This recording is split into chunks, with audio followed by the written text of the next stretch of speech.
Alhamdulillahi Rabbil Alamin.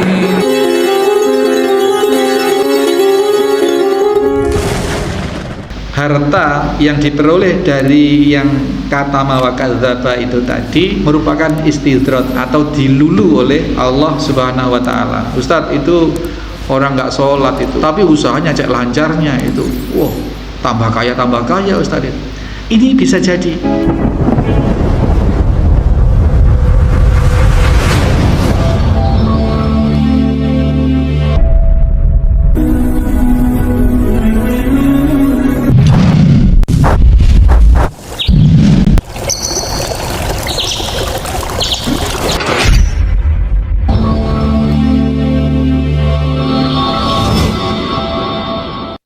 Bismillahirrahmanirrahim. Assalamualaikum warahmatullahi wabarakatuh. Innal hamdalillah nahmaduhu wa nasta'inuhu wa nastaghfiruh wa na'udzu billahi min shururi anfusina wa min sayyiati a'malina. May yahdihillahu fala mudhillalah wa may yudlil fala hadiyalah. Asyhadu an la ilaha illallah wahdahu la syarikalah. Asyhadu anna Muhammadan abduhu wa rasuluhu wa ba'd. Hadirin hadirat, bapak-bapak, ibu-ibu, saudara-saudari, segenap mustami, terkhusus jamaah Masjid Al-Muslimun Curah Jeru Panji Situbondo, rahimani wa rahimakumullah. Ada perilaku yang bisa menyebabkan keberkahan itu hilang. Apa? Perilaku apa? Di dalam menjalankan usaha, di dalam menjalankan apakah bertani, apakah berdagang tadi, meskipun objeknya ini halal, tetapi mengabaikan perintah Allah. Misalkan waktunya sholat, tetap jualan, tidak sholat. Waktunya sholat Jumat, tetap buka toko, tidak ke masjid. Ini meskipun yang dijual itu barang halal, tetapi merusak keberkahan. Itu sama dengan wa kadzdzaba, ya, wa katama wa kadzdzaba. Ya, jadi menutupi atau tidak jujur atau berdusta, mendustakan diri, harusnya sholat tidak sholat gitu. Ini juga termasuk. Maka kita hati-hati Bapak Ibu sekalian. Saya dulu pernah ya ke teman begitu, saya pernah ditanya oleh orang tuanya, apa usahanya dek gitu. Nah, saya waktu itu masih sekolah sambil kerjasama sama teman di luar pulau, itu rentalan VCD Pak Fadli gitu. Rentalan VCD. Saya kan belum paham hal semacam itu. Rentalan VCD masih tren-trennya VCD dulu. Nah, bapaknya teman saya itu bilang, oh itu ada subuhatnya, yang disewakan itu kan juga film-film, ya, film-film yang tidak mendidik, bahkan ada yang miring-miring ke hal-hal yang haram itu. Saya mikir, oh iya ya gitu. Sampai segitu. Jadi bagi orang yang berhati-hati, satu, memperhatikan barang yang dijual, seperti yang dijumpai Rasulullah tadi, yang dijual makanan halal, tetapi perilaku curangnya itu yang menjadikan keharaman. Nah, curang ini juga termasuk apakah kita di dalam berjualan atau dalam bekerja itu mengabaikan perintah Allah apa tidak. Ketika kita mengabaikan perintah Allah, berarti kita menutupi diri kita sendiri dari kebenaran. Ini masuk dalam katama tadi.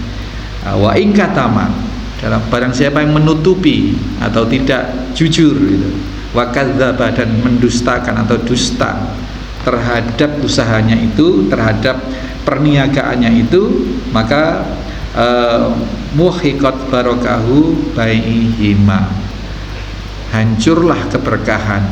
Nah, kalau sudah hancur keberkahan, maka jangan harap meskipun uang numpuk, meskipun harta jadi seambre-ambre, itu tidak akan menambah kebaikan dunianya maupun akhiratnya. Bisa jadi dunianya mungkin aman-aman saja, tidak sampai kena KPK misalkan, tidak sampai begini dan begitu, tapi amannya harta yang diperoleh dari yang katama wa kadzdzaba itu tadi itu merupakan istidrat atau dilulu oleh Allah Subhanahu wa taala. Ustadz, itu orang nggak sholat itu, tapi usahanya cek lancarnya itu, wah tambah kaya Ustadz. Ini bisa jadi karena Allah ingin justru dia itu celaka di mata Allah. Karena apa? Tidak ada tanda-tanda Allah memberikan hidayah. Ini bahaya, Pak. Ya, ini jadi beberapa ketentuan. Kita ambil satu contoh kejujuran di dalam transaksi. Suatu hari Umar bin Khattab itu, Sayyidina Umar bin Khattab ini kan hobinya kan belusuan tapi tidak membawa wartawan, Pak Fadli. Kalau sekarang pemimpin kita sekarang kan belusuan tapi bawa tim apa media sosial, bawa wartawan, belusuan tapi bawa wartawan. Itu namanya pencitraan. Nah, kalau Umar bin Khattab enggak, dia membawa pengawal, itu enggak membawa alat dokumentasi, tidak. Ya sekedar untuk kalau ada apa-apa untuk bisa membantu. Beliau biasa itu malam-malam, tengah malam itu keliling ke wilayah kekuasaan beliau di kota itu atau di desa-desa. Untuk apa? Untuk mengetahui adakah rakyatnya atau kaumnya atau ya rakyatnya yang masih kurang sejahtera. Keliling belusuan, tidak bawa tim dokumentasi. Itu bawa pengawal. Ya kalau ada apa-apa kan nggak lucu kalau hanya sendirian. Akhirnya dia jam segitu sudah tengah malam, sudah selainnya sepi, kok ada satu rumah kecil yang masih terang di dalamnya dan didekati ada percakapan. Ada percakapan antara ibu-ibu dan anak perempuan. Gitu. Anak ibunya bilang, ini ternyata dia pedagang penjual susu segar. Nah, ibunya kemudian memerintahkan pada anak putrinya ini, "Nduk, itu campuran banyu sakmene. Iku susu sing neng itu, sing neng loyak itu. Campur susu supaya sekarang susu agak langka. Nanti biar jadi banyak uangnya, kita bisa dapat uang lebih banyak." Terus bilang apa? "Oh, enggak Bu, jangan. Nanti Amirul Mukminin, nanti Umar bin Khattab marah kalau sampai kita lakukan itu." Gitu. Ini Umar bin Khattab nginceng, Pak, nguping gitu.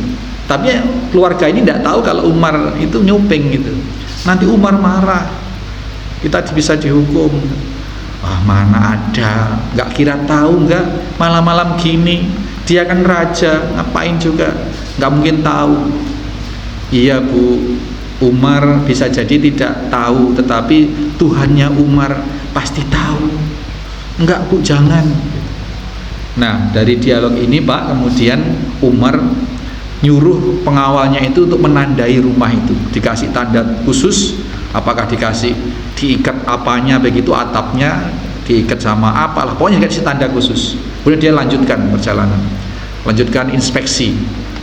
Nah, besok siangnya putra-putranya Umar bin Khattab ini dikumpulkan, yang laki-laki, berapa putranya itu. Nah, di antara kalian saya perintahkan untuk ada yang menikahi seorang gadis di desa itu yang rumahnya seperti ini, yang sudah ayah beri tanda ini.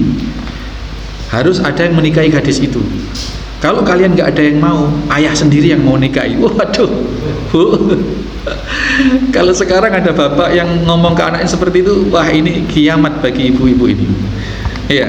Akhirnya ada salah satu anaknya yang ya sudah, ayah siap mau cari dan mau saya nikahi. Akhirnya dinikahi Pak. Jadi anak itu dicari, ketemu, kemudian dinikahi. Dari sini saja sudah, dari buah kejujuran si gadis ini, gadis miskin ini sudah membuahkan keberkahan. Langsung dipinang oleh anak raja gitu. Kan raja itu Amirul Mukminin. Langsung dipinang menjadi istri anaknya raja. Ini kan luar biasa. Ya, kalau hari-hari ini yang viral itu seorang pedagang es teh, ya Pak Fadli, nggak nyongko-nyongko itu dia berdagang, barusan datang dagangannya masih utuh, langsung ada satu kejadian yang membuat dia langsung derajatnya melonjak drastis. Setelah dilokno goblok begitu, kemudian mengundang simpati banyak orang, ada yang langsung akan mengumrohkan, ada yang nganterin uang 100 juta ke rumahnya, ada yang ngasih mobil, ada yang bangunkan rumah, macam-macam. Ini rahasia Allah. Nah, gadis tadi itu dinikahi betul, dijadikan mantu oleh Umar bin Khattab. Kemudian dari pernikahan ini, dari buah kejujuran ini, kemudian melahirkan salah satu anak laki-laki yang namanya Abdul Aziz. Nah, kemudian Abdul Aziz ini, cucunya Umar bin Khattab ini kelak melahirkan namanya Umar bin Abdul Aziz. Ini yang sangat-sangat kisahnya sangat-sangat populer. Maka lahirlah dari keturunan orang yang jujur, orang yang baik itu seorang tokoh yang mendunia sampai hari ini. Nah, ini kejujuran di dalam berniaga. Ini bisa kita artikan Pak sekarang. Sekarang itu kalau kita jalan ke timur, ke Arjasa, ke Sembagus itu ada orang jualan apa Pak? Laang ya Pak ya. Laang. Itu yo buahnya jajar. Saya dulu sering beli, tapi kok rasanya ini enggak segreng laang beneran gitu ya, enggak suudon, tapi isa-isa ini ada campuran-campurannya begitu. Mesti ya. Saya pernah dikasih laang yang bener dari teman saya di Bungatan sana. Kok beda rasanya dengan yang dijual di pinggir-pinggir jalan itu gitu. Ya, inilah contoh-contoh katama wa kadzdzaba, menutup-nutupi, tidak terbuka dan berdusta. Itu kalau ditanya, coba aja Pak, nyenengan ya Pak, kalau ke timur tuh, Bu ini asli Bu, misalkan jual laang itu, wah asli ini deh, anu, wah gitu. Lu ini ada yang coklat, ini ada yang putih, oh ini yang begini ya, pasti argumennya itu meyakinkan ya. Ya sudah beli. Seperti itu. Jadi kita suatu saat meskipun kita bukan berprofesi sebagai pedagang, kita akan terlibat dalam proses jual beli. Apakah kita jual sesuatu, apakah kita membeli sesuatu. Ini dasar-dasar keabsahan atau keberkahan. Absah dalam arti berkah itu akan bisa kita dapatkan. Ya, jadi memang jual beli itu sangat asik, bahkan ada yang mengatakan 9 di antara 10 pintu rezeki itu atau pintu datangnya maisah atau keuangan itu yang lancar ya dari berniaga gitu, dari perniagaan. Tapi jangan lupa perniagaan itu tempatnya di pasar atau di tempat transaksi. Nah, tempat yang sangat disukai oleh Allah itu adalah masjid, dan tempat yang paling dibenci atau paling mendatangkan potensi kehancuran itu adalah pasar. Jadi kita ngambil satu dalil bahwa transaksi bermaisah dengan baik, maksudnya baik itu jual beli, baik A itu adalah potensi pendapatan yang sangat besar. Tetapi juga kita harus paham bahwa di situ banyak peluang ketergelinciran. Nah, kita harus hati-hati. Kalaupun tidak di pasar, ada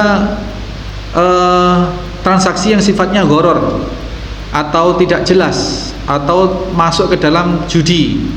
Misalnya gini Pak, ini Pak Fadli punya pohon mangga ini, mangga arum.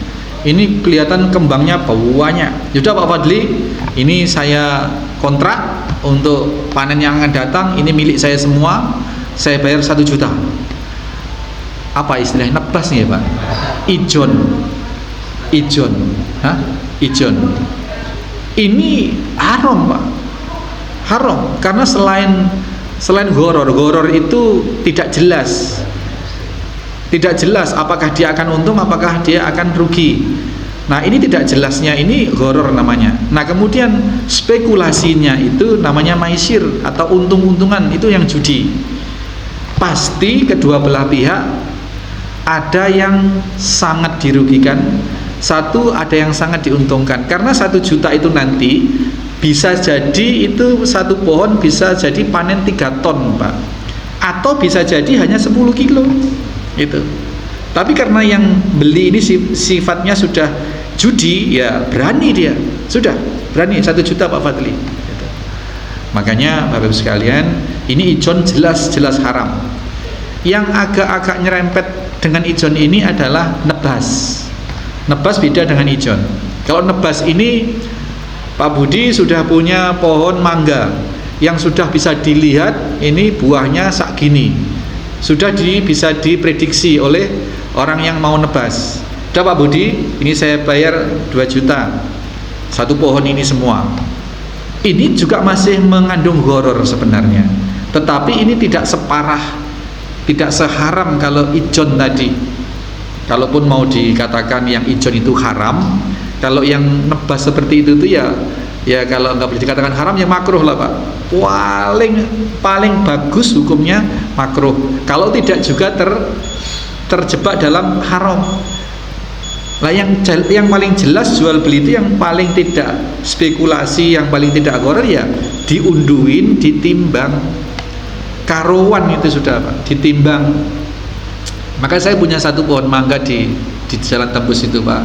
Bola-balik mau ada yang nawar ditebas gitu, Pak nggak usah ditebas, sampen unduh nanti ditimbang, sampen kerja, sampen cari untung, saya kasih untung, sampen setor ke sana berapa, nanti di sini tak kasih harga di bawahnya. Misalkan kalau disetorkan di pengepul itu misalkan 8.000, ya sudah Pak, sampen unduh, sampen ini, sampen tak kasih harga 4.000 wis gitu.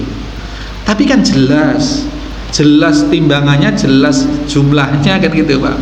Ini jadi ada antarodin, ada sama-sama ridho, sama-sama tidak diuntungkan.